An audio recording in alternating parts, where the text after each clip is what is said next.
ಅವರಿಂದ ಲೈಂಗಿಕ ಕಿರುಕುಳಕ್ಕೊಳಗಾಗಿದ್ದ ಸಂತ್ರಸ್ತೆಯೋರ್ವರನ್ನ ಅಪಹರಣಗೈದ ಪ್ರಕರಣಕ್ಕೆ ಸಂಬಂಧಿಸಿದಂತೆ ಅಪಹರಣಕ್ಕೊಳಗಾಗಿದ್ದ ಸಂತ್ರಸ್ತೆಯನ್ನು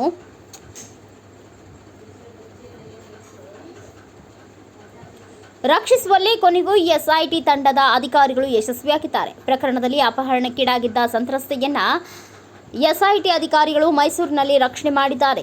ಎಚ್.ಡಿ. ರೇವಣ್ಣ ಅವರ ಆಪ್ತ ಸಹಾಯಕ ರಾಜಶೇಖರ್ ತೋಟದ ಮನೆಯಲ್ಲಿದ್ದ ಸಂತ್ರಸ್ತೆಯನ್ನ ಅಧಿಕಾರಿಗಳು ರಕ್ಷಣೆ ಮಾಡಿರುವುದಾಗಿ ವರದಿಯಾಗಿದ್ದು, ಈ ಬೆಳವಣಿಗೆ ಈ ಪ್ರಕರಣಕ್ಕೆ ಹೊಸ ತಿರುವು ನೀಡಿದಂತಾಗಿದೆ.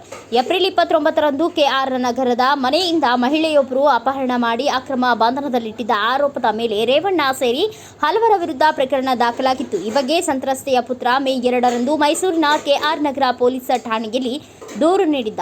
ಈಗ ಅಧಿಕಾರಿಗಳು ಹುಣಸೂರು ತಾಲೂಕಿನ ಕಾಳೇನಹಳ್ಳಿಯಲ್ಲಿರುವ ತೋಟದ ಮನೆಯೊಂದರಿಂದ ಸಂತ್ರಸ್ತೆಯನ್ನ ರಕ್ಷಣೆ ಮಾಡಿದ್ದಾರೆ ಎಂದು ವರದಿಯಾಗಿದೆ. ಮಹಿಳೆಯನ್ನ ರೇವಣ್ಣ ಮತ್ತು ಅವರ ಆಪ್ತ ಸಹಾಯಕ ರಾಜಶೇಖರ್ ಕೋಣೆಯೊಂದರಲ್ಲಿ ಕೂಡು ಹಾಕಿದ್ದ ಎಂದು ತಿಳಿದು ಬಂದಿದೆ.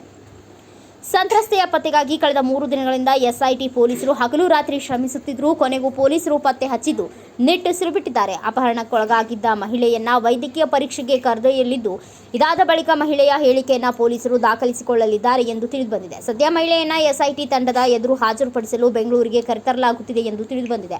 ಪ್ರಜ್ವಲ್ ರೇವಣ್ಣ ನನ್ನ ತಾಯಿಯ ಮೇಲೆ ಲೈಂಗಿಕ ದೌರ್ಜನ್ಯ ಮಾಡಿದ್ದಾರೆ. ಅದರ ಫೋಟೋಗಳು ಬಹಿರಂಗ ಆಗಿದ್ದವು. ಅದಾದ ಬಳಿಕ ನನ್ನ ತಾಯಿ ನಾಪತ್ತೆಯಾಗಿದ್ದಾರೆ.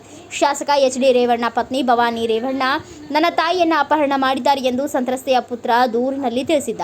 ಸಂತ್ರಸ್ತೆಯ ಪುತ್ರ ನೀಡಿದ ದೂರಿನ ಹಿನ್ನೆಲೆಯಲ್ಲಿ 2ನೇ ಆರೋಪಿ ಸತೀಶ್ ಬಾಬು ಅವರನ್ನ ಕೆಆರ್ ನಗರ ಪೊಲೀಸರು ಬಂಧಿಸಿದ್ರು. ರೇವಣ್ಣ ಸಂಬಂಧಿ ಸತೀಶ್ ಬಾಬು ಮಹಿಳೆಯನ್ನ ಆಕೆಯ ಮನೆಯಿಂದ ಕರೆದೊಯ್ದಿದ್ದ ಹಿನ್ನೆಲೆಯಲ್ಲಿ ಬಂಧಿಸಲಾಗಿತ್ತು. ನಂತರ ನ್ಯಾಯಾಲಯಕ್ಕೆ ಹಾಜರುಪಡಿಸಿದ್ದರಿಂದ ನ್ಯಾಯಾಧೀಶರು 14 ದಿನಗಳ ಕಾಲ ನ್ಯಾಯಾಂಗ ಬಂಧನಕ್ಕೆ ಆದೇಶಿಸಿದ್ದಾರೆ.